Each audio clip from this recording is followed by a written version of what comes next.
Welcome home, brave Planeswalkers and heroes alike. No, I don't think that they're the same thing. I'm Ash, this is AshQuest, and this is Magic the Gathering, Arena of the Planeswalkers. This is a tactical board game for 2 to 5 players, ages 10 and up, and a session could take anywhere from Wizards of the Coast to Hasbro Gaming.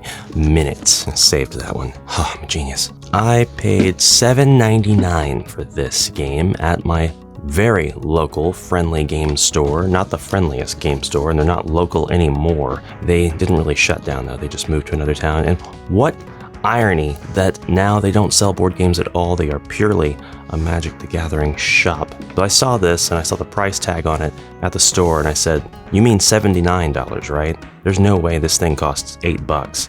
No, it cost $8. So how could I refuse such a great deal? The problem is, this has been sitting on my shelf for close to 5 years. I've opened it, and I have not made any attempt to really learn how to play it or check it out. But the game purports to allow you to take Magic combat to the next dimension. You choose your Planeswalker, you summon your creatures, and you cast game-changing spells. And you do this all using a host of interconnectable hex grid maps that come with the game and that allow you to create multiple scenarios, multiple skirmish fields. And you can do all of this choosing one of the 5 included Planeswalkers, each one no doubt a fan favorite. Although I am no lore hound, I have at least heard of 3 of these characters just in the most casual Magic the Gathering card sorting and collecting and barely playing. And each one is, of course, fashioned after one of the 5 different Magic the Gathering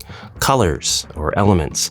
You don't get a colorless here, and you don't get anybody who's like a specialist in both. That's where the homebrew would come in. We have Gideon, Jace, Liliana, Chandra, and Nissa, and we'll take a closer look at those miniatures, but essentially this is a skirmish game at its core, and a strangely simple one. Now maybe all things should be as simple as this. Without further ado, we're going to open up the box, and Blue Eyes White Dragon knows we've had plenty of ado already. Wait, that's the wrong card game. The game guide is pretty easy to understand, although it is laid out in the strangest ways. You've got your lore dump about the multiverse and the 5 Planeswalkers that are included with this game. Each one's a different element, each one is a completely different sort of skill set, power set. You've got your game contents, how to assemble your stuff, the object of the game, and then get ready to play. Set up your battlefield. Look at some pages that are way later in the book right now for descriptions of the battlefields. Then gather your figures, army cards, and spell cards. We get an overview of what those mean and an explanation for the anatomy of the army cards and the spell cards. This game comes with army cards, spell cards, the map terrain, a few markers to track your life, a bunch of really cool boards, and some dice. It does not at all overwhelm you with elements, and there is not a tile to speak of, so it actually gets high marks in my book for that alone. Not a single little tile that you have to put on the board to keep track of anything. The spell cards are very close to just being normal Magic the Gathering cards. I said close, they're not the same thing. Don't come at me with, actually they're very different. I get that they're different, it's a board game, they have different backs, but you'll get the name of the ability, some lovely art that may or may not be reused from the actual MTG game. You'll have to let me know in the comments if that is the case. Whether it's an enchantment or a sorcery, only the 2 types exist in this game. The artist name, the copyright text, and the description of what the spell does. This is the spell cost and the set symbol. So this is Strangling Soot. It's crazy to think that I got this entire game for less than half of just like what a booster pack costs these days. Is that an incorrect statement? So this one layer of miniatures is all you get with this. And yes, they're all color-coded because each one of them corresponds obviously to its respective Magic the Gathering element. And that one element is all you're going to have access to when you play as one of these Planeswalkers. Now, it's pretty fortuitous that my League of Dungeoneers game mat back here is already present and it's filled to the brim with hexes, but these hexes are about 12.5% what they should be to accommodate the size of our figures. Actually, Actually, they fit perfectly within a hex-shaped grid of hexes. Maybe do something with that later. Now, as far as I know, this game has 2 expansions. One of them brings 4 more new Planeswalkers into the fray. I don't know yet if they just copy the elements that are already here or if they have some sort of uniqueness to them, like the no color or combination of colors, which you can achieve in a game of Magic the Gathering. And then a second expansion that introduces a much larger singular enemy. I don't know if it's an enemy that you're meant to control or if it's supposed to just patrol the board and hurt you. The coolest part of this whole thing are, to me, these boards. They're only single-sided. The opposite side has got just this beautiful artwork of the Planeswalker and the lore text that you're going to get in about 4 different places. And there's 6 boards, so we get 1 for each of the Planeswalkers available, and then we get a 6th one that just says Magic the Gathering Arena of the Planeswalkers. Whoa. So the $8 USD I paid for this would be worth it just for like the art alone in this format. You can hang this on your wall, especially if you were a fanboy of any of these given characters. Just for good measure, I'll show you the other 2. This is Nissa, and then finally we have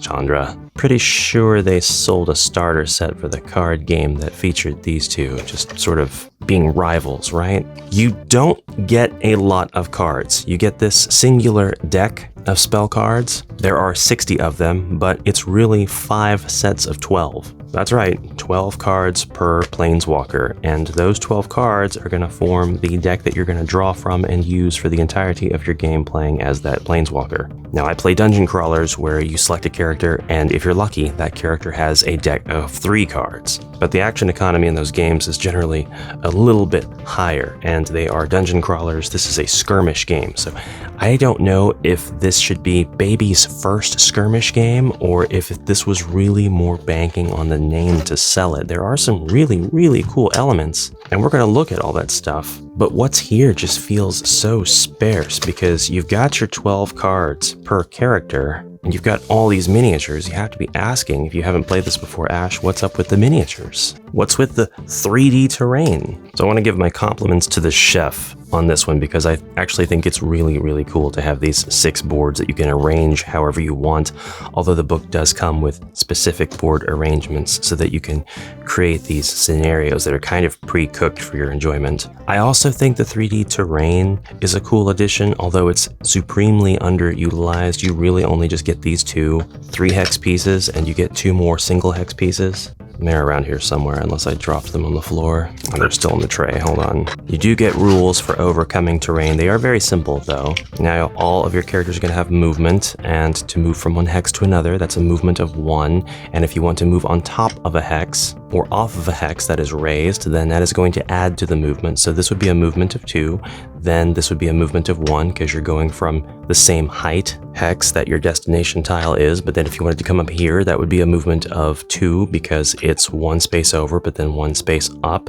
And then if you wanted to step from this tile to this tile, you could totally do that, but that's going to be a movement of 3, because it's 2 hexes down, 1 hex over. So that's super intuitive, and I really like that. Your hexes actually interlock. They kind of are, in a genius way, the most immersively sculpted locks I've ever seen on anything, because when I looked at these, I thought, well, that's just the jaggedness of the terrain. That can't really lock. And then I just gently slid down, and they indeed lock. They absolutely lock. That just works. It just works. It's a little crazy, but that's kind of all you get. So that is sorely underutilized. I would love to see more 3D terrain, and I think if we were going to pack anything different in this box, well, we'll get to that section of the video later. All right, so you have these spell cards, so we'll pick one of the fighters after we look at the minis, but you also have army cards, and they're the taller cards that really just give you information about your fighters, and not just your planeswalkers,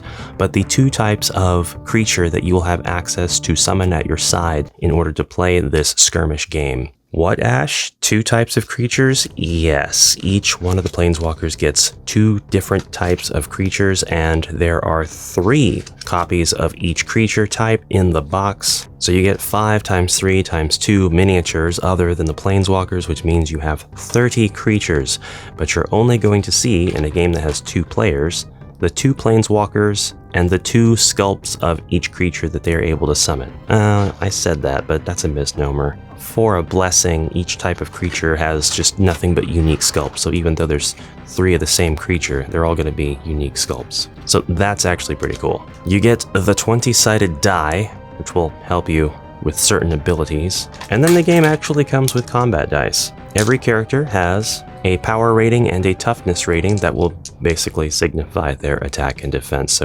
3 attack and 4 defense for Nissa Ravain the Animist, Planeswalker Nissa. And wouldn't you know it, these dice are super informed, because there are 3 attack faces, 2 valid shield faces, and 1 blank useless face. Really reminds me of another game, but I can't quite recall which one that would be. Alright, I said there were no tiles, no chits as it were, but there are actually just a spattering, just 4. Your characters will stand on these, they're like buffs, and your character bases are transparent, so you'll always be able to see what kind of buff they have, but power +1, movement +2, knowledge, and toughness +1. I don't like tokens and buffs in Magic the Gathering, not for a card game. I can definitely tolerate this sort of thing, as I expect it to be the norm in a board game. So this is fine, although this is definitely a skirmish game specifically, not a dungeon crawler. Definitely not my forte. I don't have a lot of skirmish games. I acquired this because I wondered if maybe this would be the skirmish game that I would enjoy. I'm going to take a break from blabbing and show you the miniatures now. Now, I believe this game retails for $25. I think it's $24.25 on Amazon. So as such, the Planeswalkers who are all painted have that $25 paint job. Ash, why complain? Don't you want your minis painted if you have the option between painted and unpainted? Yes and no, it's pretty circumstantial, and this is an example of why the circumstances would dictate for me a no on this one. They're fine paint jobs as is, but they're the only miniatures in the box that are painted, so I probably would have had them be their respective element color, and then I would have given them some sort of pizzazz, like make them more transparent or translucent in spots or something, or improve the sculpts in some way. Make the sculpts bigger, because these sculpts, for some reason, they're just really shrimpy. They're tiny. We've got some big name characters here who are the focus of people's deck builds. Liliandra's artwork? Hot. Her miniature? I don't know about that. Chandra? Hot, because of the fire. Her miniature? Actually, her miniature is pretty cool. They're not bad minis, not by any measure. The paint makes them look a little muddy. It kind of gets the details lost where they don't need to be because they're fine on their own, but they're fine. I'm not complaining. I am, but I'm saying that my complaints are really, they don't hold water. Let's move on to the monsters that you get, the creatures that you are able to summon. Okay, so we've looked at Nissa, who has Keen Sight and Sprint. At the end of Nissa's turn, you may move her up to 3 spaces. The creatures are called squad creatures, so we have squad creatures, elf scouts, and squad creatures elementals for Nissa. Here are 2 of our elementals, and yeah, I'm going to show you each and every miniature because, like I said, they all have different sculpts, which is quite the feat. They didn't have to do that, and they did, so that's pretty cool. I know when I said quite the feat, a lot of you who just have me on in the background immediately clicked onto the video, and I respect that. I'm sorry to disappoint you. By the way, there are 12 combat dice total in this box. As low effort as they were with the artwork on the dice, I commend them for putting so many in the box. And here are our elf rangers. Yeah, pretty cool. Pretty cool. They are all different poses, different sculpts completely. So just to reiterate something that I think I've already gotten across quite clearly, in a 2-player game, you will only have a maximum of 14 miniatures on the playing field. A 7v7 is a legitimate skirmish. That is enough to get your skirmish on, I am sure, more than certain of it. Time to take out our next creatures. This time we're going to check out the creatures of Jace Beleren, the Mind Mage. He's the Planeswalker of water. And as such, when you play him, you won't allow your opponent to take a single turn, right? And then you win. That's how the blues play, right? He has Focused Thoughts and Mind Stealer. At the end of Jace's turn, you may choose target Planeswalker within 4 clear sight spaces of Jace. Roll the 20-sided die. If you roll a 16 or higher, you control that Planeswalker, and you may use abilities, move, and attack with the Planeswalker. Afterward, return control of the Planeswalker. You can do this is it every turn? Is it once per game? I'm gonna have to look at the rules on that. That's crazy. There's some anatomy to this card that I did not look up. That's the size and or height of the hero or squad and the number of levels high, medium 4. Over here, off to the side, cost 340. That's the PPF cost, the price per figure cost. This value is used with scenarios that include scoring. This cost is only on squad cards. So what you're looking at is, for Restless Zombies, a cost is 60, but the price per figure is 20, which makes sense because there's 3 of them. This one's a little bit different. The cost is 115, but the cost per figure, price per figure, is 38. That's such a strange way of putting it, but 38 times 3 is 114, so they ticked it up by 1. Moving on, we're going to look at Jace's illusionary projections. There are 3, and they all look like Jace, of course, but they are bigger. They are actually of a respectable scale, and they're translucent. They look really cool. They have this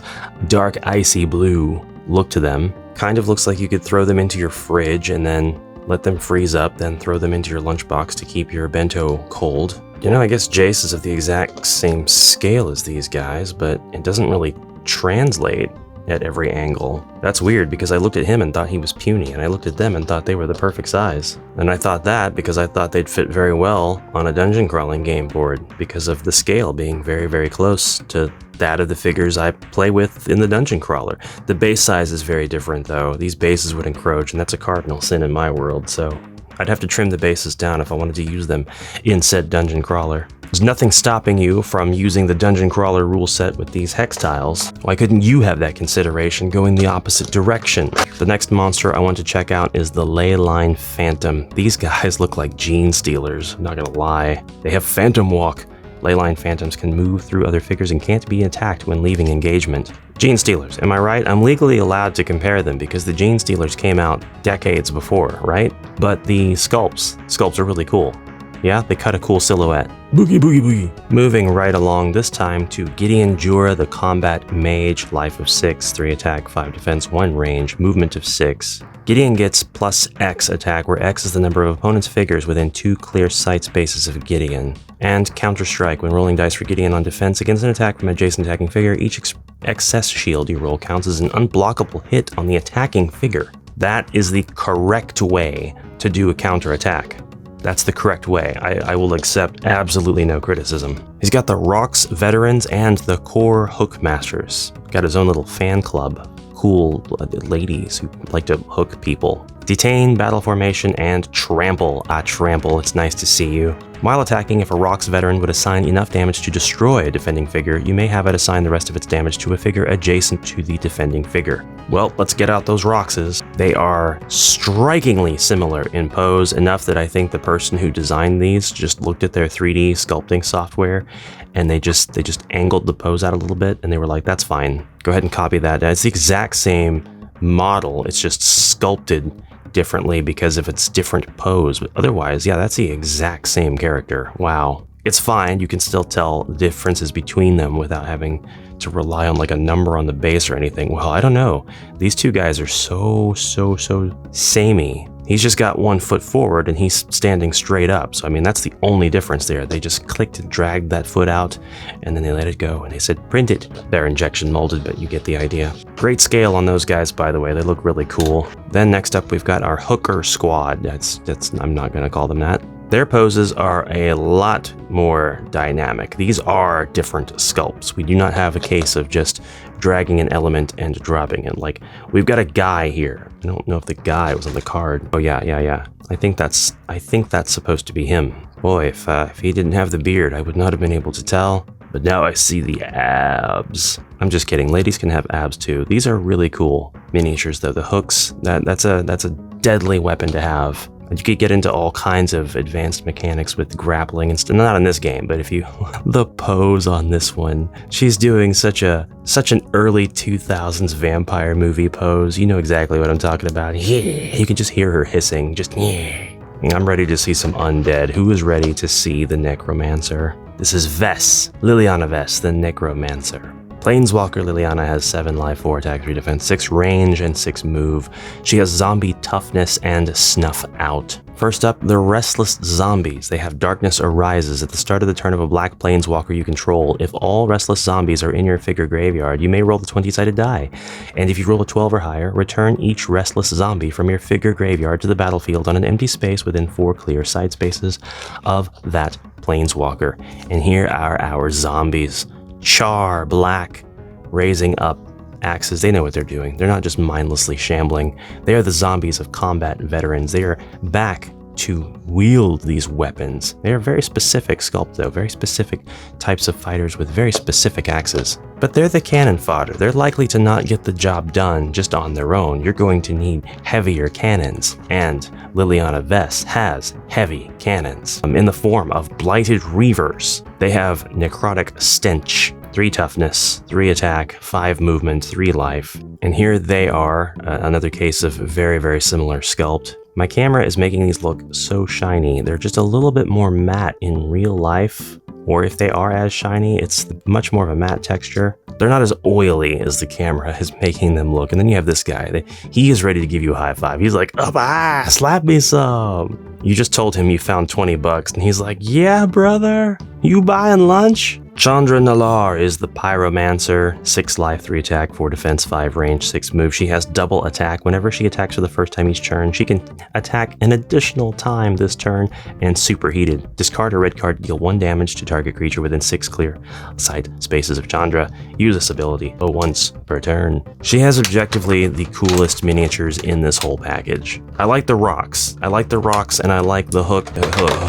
The hook people. A lot. I would go as far to say as they kind of tie. But Chandra's miniatures are a little bit different.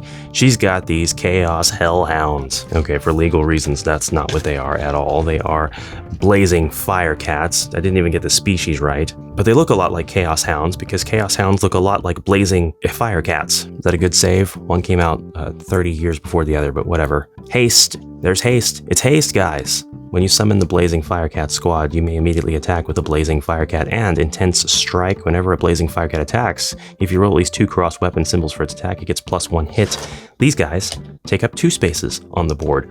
I don't know if that's a bane. They're the only figures to have this feature for this base game. Again, different sculpts, basically the same model, just posed slightly differently. Tails up on one, head is slightly turned to the right on another. It makes them no less cool. They are really, really cool. And we have the Flame Wing Phoenix. These are squad creatures with 1 life, which is very strange. They should be phoenixes, right? Well, they have flying. Hey guys, look, it's flying. When counting movement spaces, you can ignore elevations. They can fly over water without stopping. Oh yeah, there's water on the board. They can fly over coffee. Oh, my bad. Look, there's coffee on the board. Oh god, there's coffee on the board. And obstacles such as ruins. I didn't go over the ruins. You probably saw me take them out of the box. This nonsense here, this ridiculousness, this is a 3D element that you can put together and put on your board. Bam, now you have 3D terrain on your board. There's 2 of them in this box. 4 pieces that fit together to form 2 sets of ruins that you can put in random places. Why? We're gonna get to that momentarily. Suffice it for now to say, I really like these sculpts. I love this image of the bird just coming up, flying upwards, flame wings. I don't really like the heads on these birds. They're super tiny. I would love to see a little bit more like beak representation, but the wings bursting into flames themselves using this translucent material, that was done well. And honestly, with the trail of fire coming off of them as they dynamically turn mid-air, I find it very difficult to fault the sculptor for lack of bird beak. Alright, so we've got all of our components out. Now you've got your 12 spell cards whenever you pick your Planeswalker, and you're going to draw 3 of them, and that is basically how you play. You're going to have your cards, you're going to have your armies, you're going to move, then take your action. Actually, we'll just go ahead and look at the official actions that you can take and the order that you have to take them in. Draw a spell card if your Planeswalker is on the battlefield. You can play up to 3 spell cards. You cannot play spell cards on another player's turn. You don't have any like instants. You play them before action 3 and after action 4. which is a little convoluted. We didn't have to do that, but we did. So for sorcery cards, you will do whatever it says, then place it in your discard pile, which is called the graveyard. And for enchantment cards, enchantment aura, that they all say enchantment aura, so I don't know why they chose to leave on the aura. These are attached to army cards, so these would be more like your passive abilities. Enchant cards are placed face up on the called out army card. So an enchant unique squad card is placed on any enchant unique squad army card. The types of enchant cards are enchant planeswalker, enchant unique squad, unique hero, and common hero. Hidden enchant cards are placed face down on the called out army card. Hidden enchant cards can only be played on your army guards. They follow the exact same convention for the types. So we've got an enchantment aura card. This is Scatter Arc. It's a hidden enchant planeswalker. Flip the Scatter Arc over the next time an opponent plays an enchantment. Counter that enchantment. Destroy Scatter Arc. Destroy it. You won't even just rip it up. You can only play this card once per game you purchase. Pretty sure destroy means it doesn't go into your graveyard. It goes into a special pile after that, right? Because it's possible to take cards out of the discard pile, out of your graveyard. Isn't there a card in official Magic the Gathering that's like, take this out of your destroy pile, so then you have to think up like a third pile? You have a hand limit of 7 spell cards, and if you draw your last spell card from your library, do not reshuffle your graveyard to create a new library. When you are supposed to draw a card and your library is empty, you do not draw a card, and that's all there is to it. So those 12 cards, that's all you get. That's the entire makeup of your character. So action 2, after you have drawn a spell card, you will choose an army card, and you will use that army card. Move one or more figures on the army card. Army cards include planeswalkers, their specifications and callouts for how you move. We've gone over quite a bit of that. It's pretty easy. I was wrong earlier, and I've probably been corrected on it by now. If you did correct me, just leave it down there. Teach me a lesson. But when you move to a lower level, you don't need to count sides on the way down. You just, boop, fall right off. 1, 2, 3, 4, 5, 6. You just move right off. You may take a penalty for moving to a much lower level. So see falling. You may take damage if you are falling. I like that. A fall is defined as a move in which a figure moves down onto a level that is equal to or higher than the figure's height. In this case, roll 1 combat die. If you roll a cross weapon symbol, the figure takes 1 damage. So that's where the height comes into play. The medium 4, right, so the 4 means a height 4. If you're the zombie and you move off a height of 4, then you're falling. I really like that. Falling rules don't apply if a figure falls onto a water space. A figure can fall onto a water space from any level. Falling does not stop a figure's movement, it just may cause it to take damage. I would have said it stops its movement too, potentially, if it takes damage. Whatever. You can move on to water, but then you must end your move there, even if it's from another water space. You can move from water to land without taking any sort of penalty, except the water is considered a level lower than the land space, so you move up to move out of the water. Further rules for our double-spaced figures. Moving into tight quarters.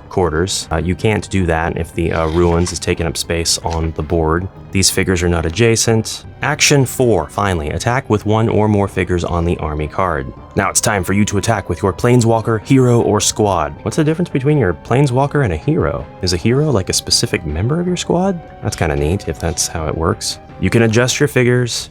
You can touch or move only their figures and only do so on their turns. The figures on your chosen army card attack 1 at a time in any order. Before you attack, consider height advantage abilities and spell cards and glyphs. And I actually really like this, the you snooze, you lose rule. If you forget to do this, tough luck. Maybe next time you'll remember. Really, really like that. Did you forget to do that step? Don't worry, it's still legal, and you don't need to start over because you didn't do anything against the rules.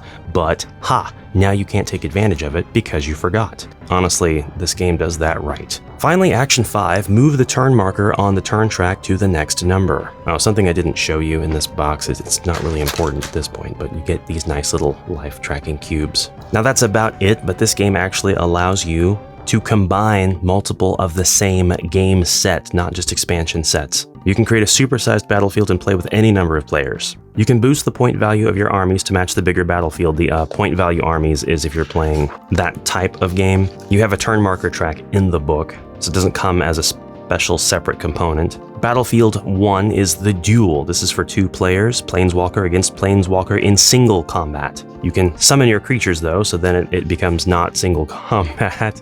Ready your spells and sharpen your wits to claim victory in this arcane contest. The goal is simply to destroy your opponent's planewalker. Map setup shows you exactly how to arrange the maps and what to put on them. You have your starting spaces all specified, And you have glyphs. I was wrong, by the way, and I probably got corrected about that in the comments below as well. These are glyphs. They are part of the terrain. They are not put down to mark whether or not you have received buffs. So now I like these even more.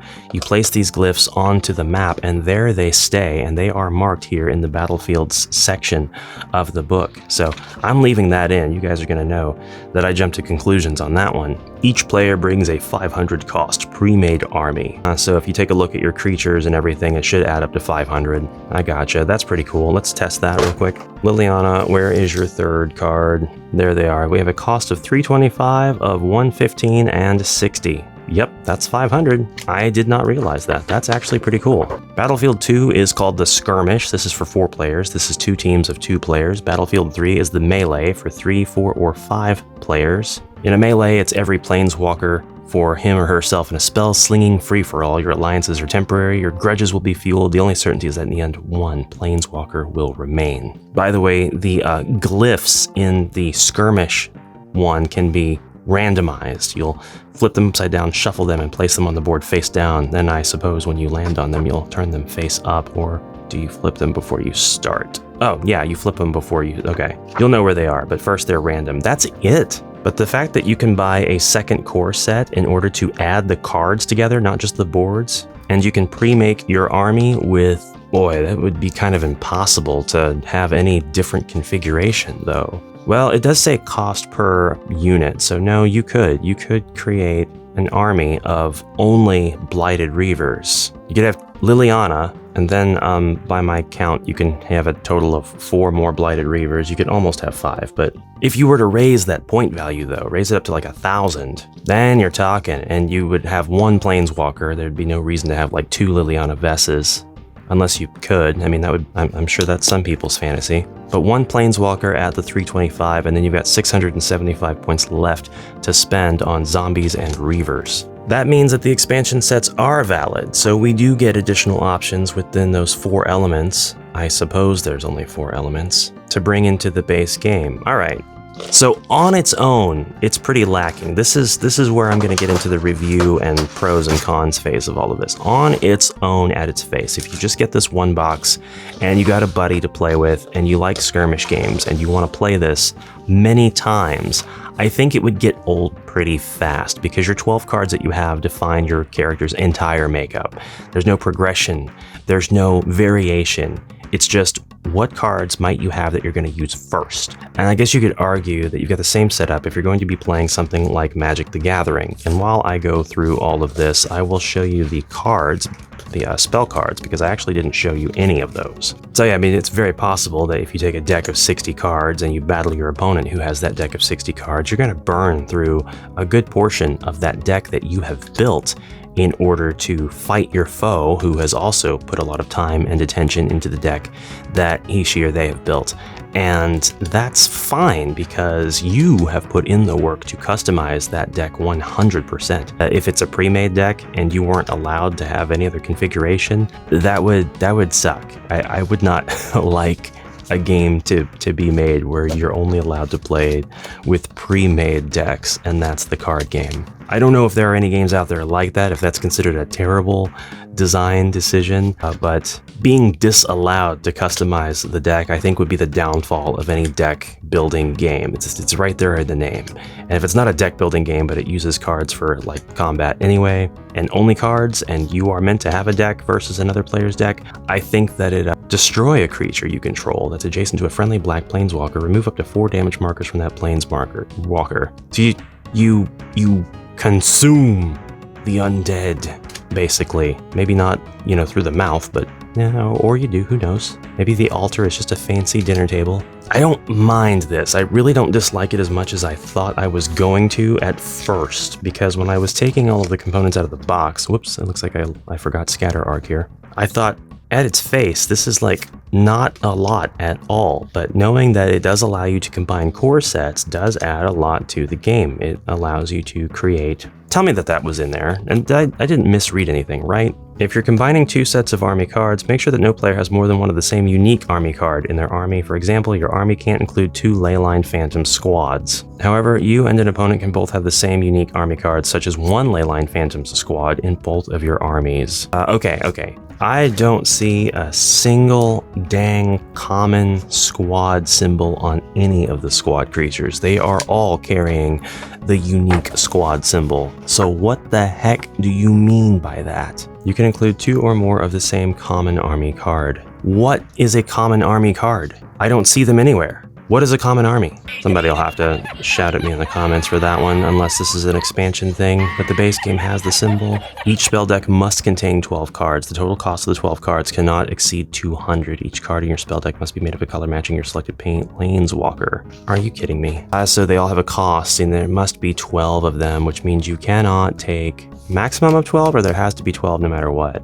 Yeah, it has to be 12. Okay, so you have to do some serious finagling to make sure that you continue to have 12 cards, even if you are going to exchange, say, this fire breathing card, which is 30, for 3 seize the day cards, which are 10. Then you're going to have to take 3 10 cards and exchange them for a single 30 to make sure that you maintain your card count and your score at the same time. So that's pretty neat. That's pretty tightly designed. That's deliberate. That's the kind of rule that's like, we know what we're doing. So I have to imagine that there's proof in the pudding as far as the gameplay is concerned, but man, it's not quite as friendly to the customization as I thought it was. But still, it's interesting. It is definitely interesting, and this game has got plenty of elements in it for its price that you would be able to cannibalize for use with other games if that is the kind of thing that you like doing. I wouldn't know anything about that. I've never done that before, ever. Yeah, no, this would absolutely be worth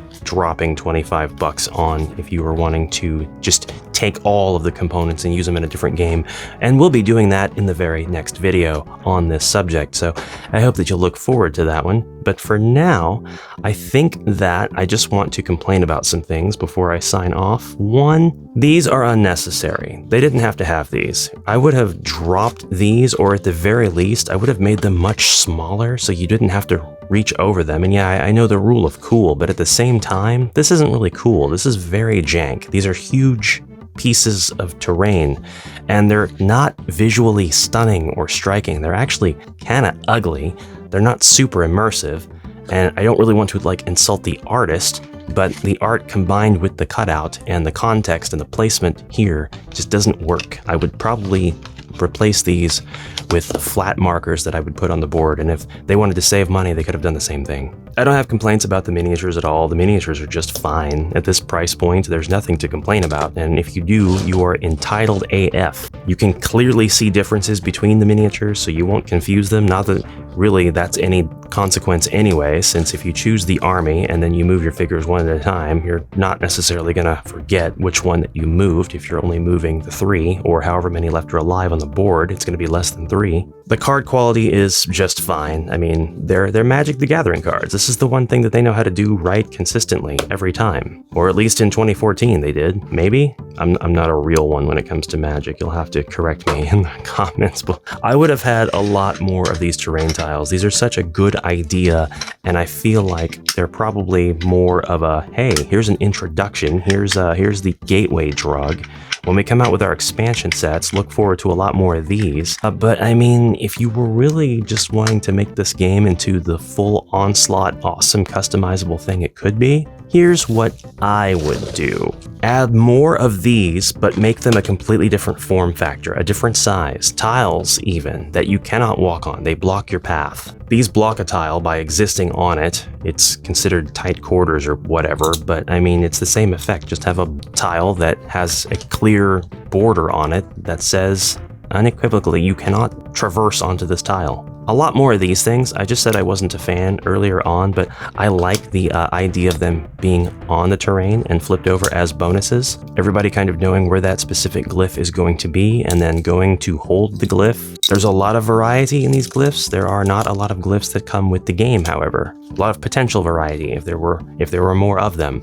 Second decks of cards, a second deck of 60 cards really would have went a long way. And then you could have had like these be the intro cards and those be the advanced cards. And after you'd played a couple games of skirmish, or if you wanted to say that your Planeswalker became the champion of a particular duel, they were able to use cards from the second deck. Just something to give your players a sense of deck building before they begin. Right now, with just this base game, there's zero deck building. And the overall goal of Magic the Gathering is deck building, and it's probably something that people who play the game, who come here to play the board game, want to do. But also, just even if you're not here for that, even if you don't play regular Magic the Gathering, provide your players, your customers, with some variation. Now, this game is 12 years old as of the time of this video, so I'm speaking to an audience that's just not there. But if you wanted to improve on this concept, you absolutely could.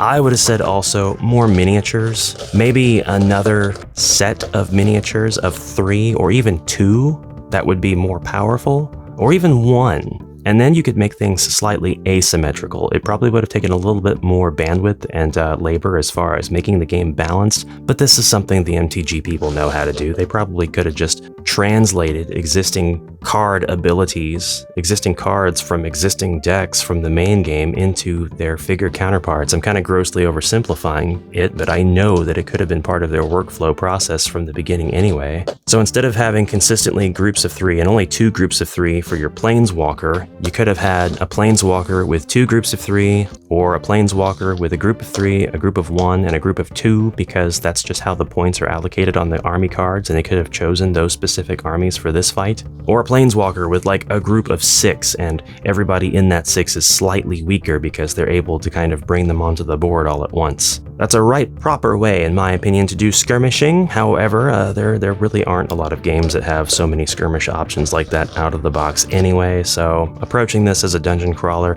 I am left feeling wanting. The one thing I think is really, really cool are the double-sided boards and the size of them and how they interlocked and the kind of variety they give the terrain overall when you have them all together. I wish that they were double-sided. You could have had forests, you could have had rules for moving into woody terrain or rocky terrain. You could have had that be part of the board, not just the water. The rulebook is so sparse and simple already that it could have been a little bit bigger. And then I think this would have been something truly special, and then I think the expansions would have just taken it to an ascended level instead of, in my opinion, a now it's usable level. I am complaining about a lot of stuff where I haven't actually played the game though, so I could absolutely be wrong on this. I do think that it's a little light on components, and I know that I'm not alone in that view, but it does look like it's a lot of fun, at least for a little while. That's my surprise review of Arena of the Planeswalkers. I don't know if I'll keep this, but I am going to see if it's compatible with some dungeon crawlers, so again, look forward to that. Thank you very much, Brave Heroes, for your kind attention.